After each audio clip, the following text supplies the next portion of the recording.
In the summer of 1897, 20 black soldiers climbed onto bicycles and rode straight into the Rocky Mountains.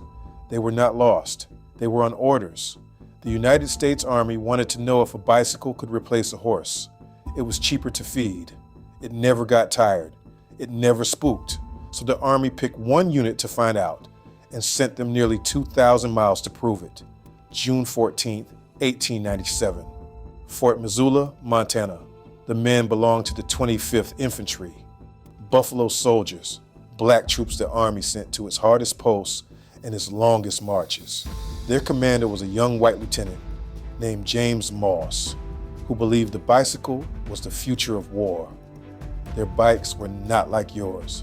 Single speed, steel frame, loaded with a rifle, a bedroll, and rations. Each one weighed about 80 pounds. The plan was simple and almost cruel.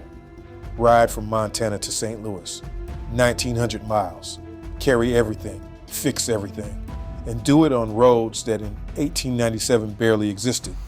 They crossed the Continental Divide. Snow caught them in the high passes. They pushed the bikes up the mountains on foot. They forded rivers with the frames held over their heads. In Nebraska, the heat cracked the ground, and the only water they could find was thick with alkali. It made them sick, and they kept riding.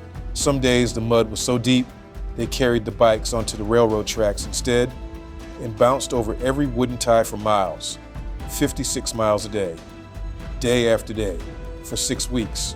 On July 24th, 1897, they rolled into St. Louis. 10,000 people came out to see them.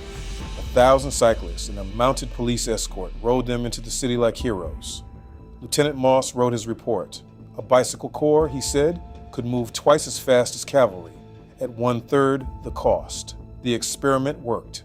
The men had proved everything the Army asked them to prove, and then the country reminded them who they were. That night, the white officers slept in a hotel. The black soldiers who had just conquered 1,900 miles were sent to sleep in a bicycle shed. The Army never built its bicycle corps. Within a year, the automobile arrived, and the whole idea was filed away and forgotten. But the ride happened. 20 men on 80-pound bicycles over mountains and rivers and burning plains, faster and cheaper than anyone believed possible. History gave the credit to the machine. We are here to give it back to the men who pedaled it. Sankofa Daily. Sources in the description. Follow and take one more back with you.